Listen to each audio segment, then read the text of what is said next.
esta fría mañana de Buenos Aires para conocer lo que es el arte humano en esta bella ciudad. En un momentito nos vamos a encontrar con Matt Foxtacker, creador de la revista Buenos Aires Street Art, y bueno, vamos a recorrer un poco de qué se trata esta maravillosa ciudad. Vengan conmigo.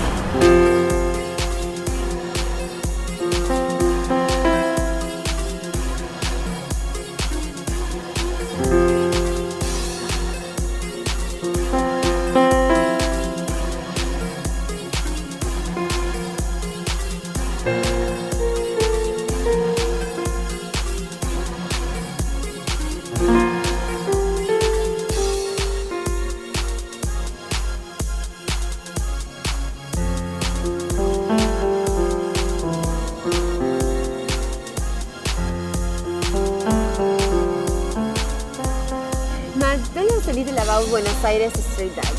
What is the project about? Okay, well basically we have an organisation that promotes the street art scene in Buenos Aires and its artists. We've got lots and lots of very talented artists here, and people are painting, artists are painting nearly every week. There's a hell of a lot of activity that's going on as far as murals, graffiti and street art is concerned.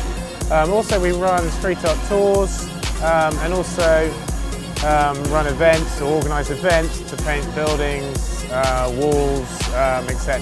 So, you know, we're heavily involved in the street art scene, but really it's the artists that are the stars.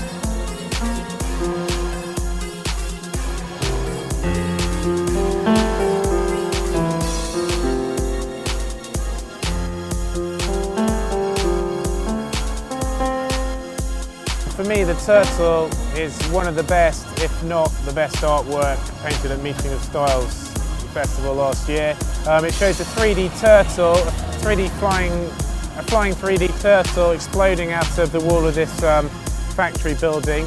And down the bottom, underneath the turtle, you see an old man with his dog. So the old man, Martin's called Pedro de Luján, after the name of the street.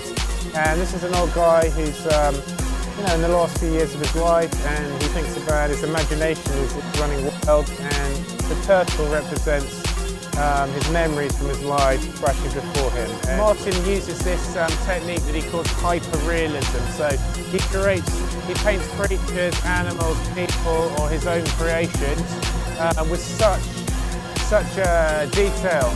Exactly, that it almost looks like it's real. Exactly, but he puts them in scenarios where are so unlikely that it's kind of the disruptive.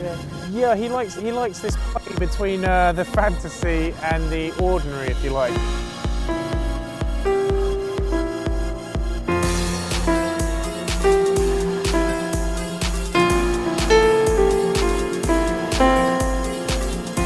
In Buenos Aires we have a number of artists who paint here, often painting subjects that relate to the context, the location or the history of Argentina.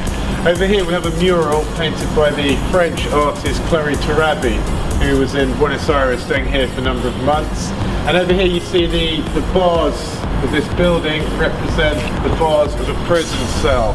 And these two characters hanging down represent people that were tortured or suffered during the military dictatorship when they were kidnapped. And over here we see the flag, the Argentina national flag.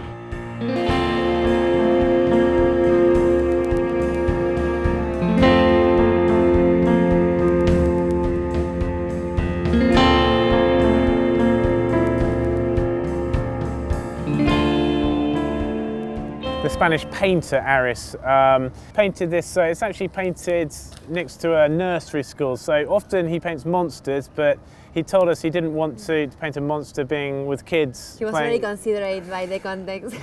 Well, I think the kids might have been a bit scared of this or a big monster, I don't know, it might have affected them. So he decided, relating to the proportions of the building, to paint a bicycle and a horse riding it. What's really stunning about the mural is not just the scale and you know what he's painted in terms of the form and shape of the mural, but also the tone and colours that he uses is really special. It relates also to the traffic passing by. It's a busy road, so there's a relationship between the bicycles also passing as well.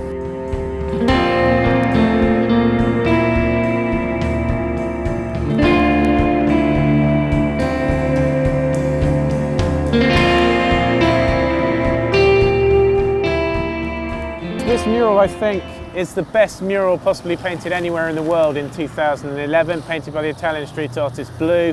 It features thousands of people with their eyes covered by one continuous blindfold in the colours of the Argentine flag. In the background you see a dark figure hovering over them, almost like a flock of followers, and the character's wearing a presidential sash. And what about in the foot of the mural, that we have also the intervention of two other artists? Yeah, that's right. There's what happened was what possibly was a militant group painted the letter Y with a question mark after it, meaning and. So they probably didn't like Blue's commentary depicting the Argentine electorate as blind followers. So what happened after that, a couple of local artists, a couple of great artists, Astrid and her boyfriend Nacho came along, and they painted a frog.